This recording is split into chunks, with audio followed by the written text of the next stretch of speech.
네, 여러분 안녕하십니까. 뉴스 빅5 시작하겠습니다. 오늘 함께 하실 네 분 먼저 소개해드리겠습니다. 최경선 매일경제 논설위원, 소종섭 전 시사저널 편집국장, 김농구 폴리뉴스 대표, 김남국 변호사 나오셨습니다. 어서 오십시오. 안녕하세요. 오늘도요, 문서 유출과 블랙리스트 관련 재판이 줄줄이 이어지고 있습니다. 먼저 정호성 전 비서관 재판부터 한번 보겠습니다. 김남국 변호사님. 네. 오늘 재판부가요, 박근혜 전 대통령이랑 같이 판결을 하겠다고 했습니다. 네, 이제 사실은 정호성 전 비서관이 받고 있는 혐의 자체가 공무상 기밀 유출입니다. 네. 이미 심리 자체는 끝난 상황입니다. 뭐 증거조사라든지 증인신문이라든지 이런 것들이 끝난 상황인데 사실상 선고만을 남겨둔 상태에서 선고 기간이나 이런 것들을 유예하겠다라고 한 겁니다. 네. 그 유예 이유는 이 공무상 기밀 유출과 관련된 공범이 박근혜 전 대통령으로 되어 있는데 박근혜 전 대통령에 대한 재판이 아직 진행되지 않았다는 겁니다. 그렇다고 한다면 즉 이 재판부에서 생각하는 것은 박근혜 전 대통령이든 정호성 전 비서관이든 이 공무상 기밀 유출과 관련된 것은 공범이기 때문에 결론이 동일해야 된다는 겁니다. 그렇기 때문에 이 결론의 어떤 일치함을 위해서 박근혜 전 대통령이 선고가 될 때까지 그 기일을 연기하겠다라는 지금 이런 상황이고요. 1심에서 원래 이제 구속해서 재판을 받을 수 있는 그 기간 자체가 1차적으로 2달밖에 되지 않습니다. 1심 재판부 이제 2번 연장을 해서 이제 6개월까지 가능한 것인데요. 이제 정호성 전 비서관이 사실상 11월에 구속되어 있는 상황이기 때문에 구속 만료 기간이 다음 달 20일까지입니다. 그렇다고 한다면 지금 한 달 정도가 그냥 이제 구속되어 있는 상태인데 정호성 전 비서관 같은 경우에는 따로 추가적인 어떤 심리나 이런 것들이 예고되어 있지 않은 상황이기 때문에 아마도 변호인 측에서 보석이나 이런 것들을 요청하게 되면 재판부에서 받아들일 가능성이 지금 현재로서는 매우 높아 보입니다. 그러니까 이 보석 얘기는 박 전 대통령에 대한 선고가 그 전에 나올 가능성이 낮으니까 풀어줘야 된다는 얘기, 네, 그 가능성이 높다는 겁니다. 최 교수님, 문서 유출도 이번 사건에서 굉장히 중요한 부분이었거든요.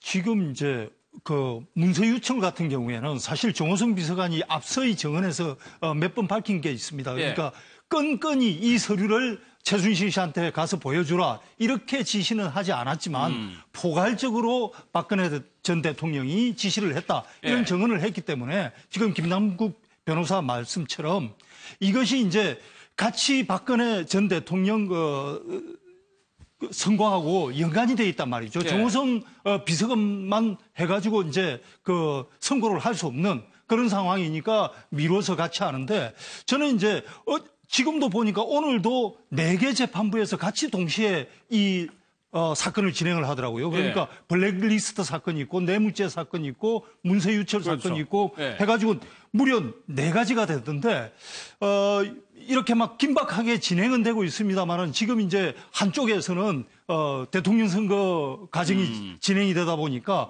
국민들의 관심은 과거에 비해서 상당히 떨어지는 게 아닌가 이런 느낌을 받고 있습니다. 박 전 대통령은 이제 재판에 몰입해야 되는데 지금 변호인이 2명이었단 말이에요. 겉으로 보기에도 좀 부족하다는 지적이 많이 있었는데 조금 보강을 하려는 것 같아요. 지금 보면 이제 이명재 전 특보를 중심으로 해서 좀 고위 변호사를 더 선임하는 작업을 하고 있다. 이런 얘기가 흘러나오고 있는데 사실 지금 관련된 주요 피의자 중에서 제일 변호인이 적어요. 박 전 대통령이 2명이고 또 김기춘 전 실장 같은 경우는 19명씩이나 되고 19명이더라고요. 김종 전 차관도 13명이나 되거든요. 조윤선 전 장관은 4명. 이렇게 다 많은데 박 전 대통령은 2명. 아마 제가 보기에는 그 박 전 대통령의 주요 혐의가 뇌물과 관련된 부분, 그 부분이 이제 삼성전자 이재용 부회장과 같이 연동돼 있는 부분이 많지 않습니까? 그러니까 이 이재용 부회장의 혐의가 만약에 뇌물죄 부분에서 무혐의가 나게 되면 그것이 바로 이제 또 박 전 대통령도 무혐의가 날 가능성이 굉장히 높아지는 거예요. 그렇게 같이 연동이 돼 있기 때문에 아마 그런 측면에서 박 전 대통령도 변호인을 많이 쓰기보다는 이 이재용 부회장이 지금 굉장히 변호사들 많이 써가지고 열심히 하고 있으니까 그 결과야 이렇게 좀 같이 해가려는 그런 생각도 좀 있는 거 아닌가 하는 보여지는데 그래도 2명은 너무 실질적인 재판 과정에 들어가면 사실상 변론을 하기에는 굉장히 부족한 숫자이기 때문에 최소한 한 4-5명 정도는 더 보강을 좀 해야 되지 않나 그런 생각이 듭니다. 지금 열심히 보강을 하고 있다라고 하니까 좀. 김동구 대표, 이 숫자만으로 판단하기에는 그렇지만 이렇게 숫자만으로 보기에도 너무 큰 차이가 나거든요. 그 박 전 대통령께서 우리가 잘 알다시피 이 수축 공주다 이런 말이 있었지 않습니까? 그러니까 사람을 이렇게 겪고 사람을 갖다 쓰는 데 있어 가지고 알지 못하는 사람들한테는 상당히 좀 이렇게 조심스럽고 쉽지 않는. 그러니까 유영아 변호사한테 굉장히 신임을 주고 있고 지금 뭐 그 처음부터 시작해가지고 유영아 변호사 늘 이렇게 옆에 그렇죠. 이렇게 있지 않습니까? 그러면서 어떤 이 다른 사람들한테는 아마 이 박 전 대통령이 쉽게 마음을 못 여니까 이게 그렇게 된 것 같은데 어쨌든 이제 실질적으로 보면 이제 재판 시작이잖아요. 이게 재판에서 어쨌든 본인이 이야기했던 그 진실은 밝혀진다는 것 같으면 어쨌든 간에 그 재판에도 전부 다 전문 영역이 있지 않습니까? 그렇죠. 뇌물이면 뇌물 뭐 이런 게 있으니까 지금 주변에서도 좀 전에 이야기한 대로 뭐 이렇게 나름대로 급 있는 그런 그 전문 변호사로 이렇게 그 추천들도 하고 하는 모양인데 아마 제가 생각할 때는 곧 보완되지 않을까 싶습니다. 아니 김기춘 전 실장이랑 비교를 해보면 검찰총장 하시고 법무부 장관까지 하신 분이 19명의 변호인단을 두는 거는 이유가 있을 거란 말이에요. 네, 사실은 어떻게 보면 김기춘 전 비서실장 같은 경우에는 초호화 변호인단을 꾸린 겁니다. 지금 뭐 본인의 어떤 직권 남용, 그러니까 블랙리스트 작성과 관련된 직권 남용 혐의에 비추어 보면 사실상 19명이라고 하는 숫자는 굉장히 많은 겁니다.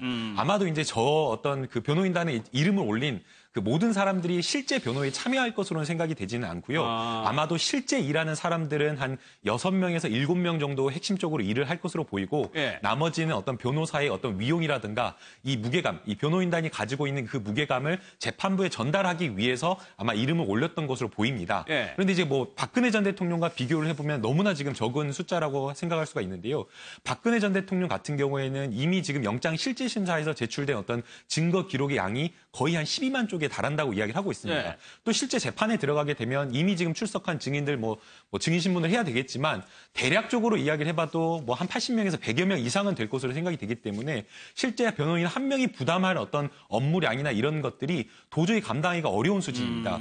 또 특히나 어떤 재판 과정이나 이런 진행 자체가 집중 심리로 이루어져서 뭐 일주일에 한 3번씩 계속 빨리빨리 진행되어 있는 상황이기 때문에 사실상 2명으로 하기에는 불가능한 상황이기 때문에 아마도 재판 향후 과정에서 추가로 충원을 해야 되는데 저는 제가 봤을 때는 충원이 불가능하거나 아니면 매우 어려울 것으로 생각이 됩니다. 왜요? 왜냐하면 이제 재판을 만약에 변호인단이 어떻게 참여를 한다라고 한다면 본인이 일단 기본적으로 가지고 있던 사건들을 다 정리해야 됩니다. 근데 일반적으로 변호사가 가지고 있는 그냥 현재 다루는 사건이 한 30개에서 50개 정도인데 이것들을 갑자기 다 정지시키고 변호인단을 참여한다는 것 자체가 매우 어려운 상황이고 그리고 이제 박근혜 전 대통령이 가지고 있는 어떤 정치적인 어떤 사건이라는 점을 생각하면 변호 입장에서는 정치적인 사건에 참여하기가 쉽지가 않은 겁니다. 제가 이걸 만약 참여했을 때 다른 어떤 의뢰인들이 받아봤을 어떤 변호인에 대한 어떤 인상이나 이미지를 생각하게 되면 향후에 사건이 뚝 끊겨버릴 수가 있는 거기 때문에 사실상 쉽지 않을 것으로 생각이 됩니다. 알겠습니다. 김기춘 실장 같은 경우에 보면은 헌법재판관 출신도 있고 법원장 출신도 있는데 과연 이렇게 이게 나라를 흔든 사건에서 정관이 통할 것이냐 그런 부분도 좀 의문이거든요. 일단 저 본인들이야 부인을 한다 하더라도 워낙 이 정관예우의 뿌리 깊은 그 문화를 알기 때문에 국민들로서는 비판의 시각으로 계속 쳐다볼 수밖에 없는 상황이죠.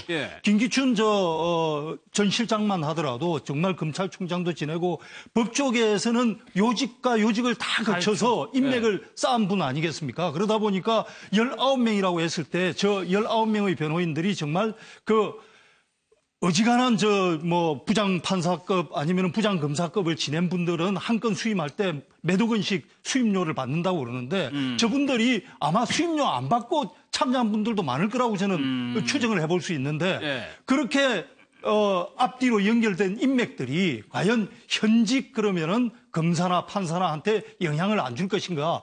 그 부분에 대해서는 뭐 국민들은 아마 비판적인 시각으로 아마 보고 있을 거라고 생각합니다. 알겠습니다. 그런데 박 전 대통령 그 의지만큼은 지금 대단한 것 같아요. 일단 흘러나온 얘기를 보면은 대선 같은 건 아예 관심도 없고 오로지 재판에만 신경을 쓴다는 거거든요. 지금 박 전 대통령으로서는 일단 뭐 바로 눈앞에 지금 목전에 본인과 관련된 일이 떨어진 거니까요. 여기에서 대응을 어떻게 하느냐에 따라서 뭐 형량 자체도 차이가 날 거고 죄 유무형 자체도 차이가 있고 그러기 때문에 집중할 수밖에 없고 또 지금 안에서 사실 뭐 대선에 관심이 있다고 해도 어떤 영향을 뭐 미칠 수 있는 아무런 그게 없습니다. 이미 또 흐름 자체도 많이 이른바 야권으로 기울어진 그런 상황이기 때문에 지금으로서는 박 전 대통령은 재판에 집중할 수밖에 없는 것이 안팎의 상황인 것이고. 메시지를 내봐도 아무런 영향이 없을 것이다. 그렇습니다. 지금 박 전 대통령이 안에서 어떤 메시지를 낸다고 해서 지금 흘러가는 대선 판의 흐름에 뭐 큰 영향을 미친다거나 이 판세 자체를 바꿔서 갑자기 어떤 새로운 이 변화를 불러올 수 있는 그런 힘이 있다거나 뭐 그러지는 않지 않습니까? 지금 네. 그런 상황이 아니기 때문에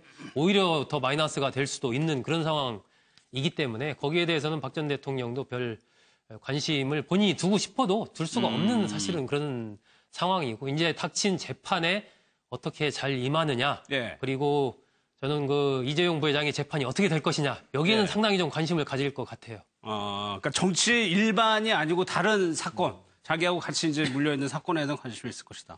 근데 김남국 변호사님, 네. 지금 나오는 얘기를 보면은 변호인단하고 약간 충돌이 있는 거냐. 그러니까 단지 딱 그 워딩만 보고 그렇게 또 단언하기는 쉽지는 않은데 어떻게 해석하세요? 예, 이제 변호인단에서 이야기가 지금 들려오는 상황을 보게 되면 아마 검찰 조사와 관련해서 변호인단의 의견과 박근혜 전 대통령의 이야기가 좀 의견이 좀 충돌했던 것으로 보입니다. 네. 박근혜 전 대통령 같은 경우에 이제 변호인 입장에서는 모르는 것, 그러니까 좀 불리한 진술은 모른다고 이야기를 하거나 정확하게 기억나지 않은 것은 이야기를 하지 말라라고 조언을 했던 것 같습니다. 네. 사실 이건 피고인이 헌법상 가지고 있는 권리이기 때문에 사실상 그렇게 진술해도 무관한데 박근혜 전 대통령은 내가 뭐 일부 기억나지 않는 사실은 있지만 알고 있는 거나 이런 것에 대해서 왜 내가 모른다고 대답을 해야 되는 거냐 네. 내가 무슨 잘못이 있는 거냐라는 어떤 그런 대답을 했던 것 같습니다. 단적인 어떤 예를 들어보게 되면 예컨대 KD코퍼레이션이나 아니면 박근혜 전 대통령이 KT의 인사를 추천한 것 관련해서 사실상 이거는 직권 남용과 관련된 어떤 여러 가지 범죄 혐의가 법률적으로 성립이 될 가능성이 있기 때문에 네. 변호인들은 이거와 관련해서는 묵비권을 행사하거나 아니면 정확하게 진술을 거부하는 쪽이 좋겠다라고 아마 의견을 제시했을 가능성이 높은데 네. 박근혜 대통령 입장에서는 이게 선의로 한 것이다. 예컨대 기술력이 있는 KD코퍼레이션이나 이런 어떤 회사를 추천한 게 무엇이 문제가 되느냐. 예. 최순실 씨가 이 부분과 관련해서 사적 이익을 취득했다고는 하지만 내가 그 부분까지는 몰랐던 것이고 이 부분은 내가 한 일 자체는 선의인데 왜 그게 문제되느냐라는 그런 이야기를 했던 것으로 보입니다. 예. 아마 이런 부분에서 변호인과 박근혜 전 대통령이 또 충돌이 있었던 것으로 보이고 그렇기 때문에 이 변호인단 안에서 구성 내에서도 유영하 변호사 같은 경우에는 박근혜 전 대통령의 의견에 조금 충실했던 것 같고요. 그 외에 다른 변호사들은 또 다른 별도의 의견을 했다라는 것을 보게 되면 아마 변호인들 사이에도 좀 의견 충돌이 있었던 것으로 보이는데 예. 또 변호인과 박근혜 전 대통령 사이에도 또 의견 일치가 조금 이루어지진 않았던 것으로 좀 보입니다.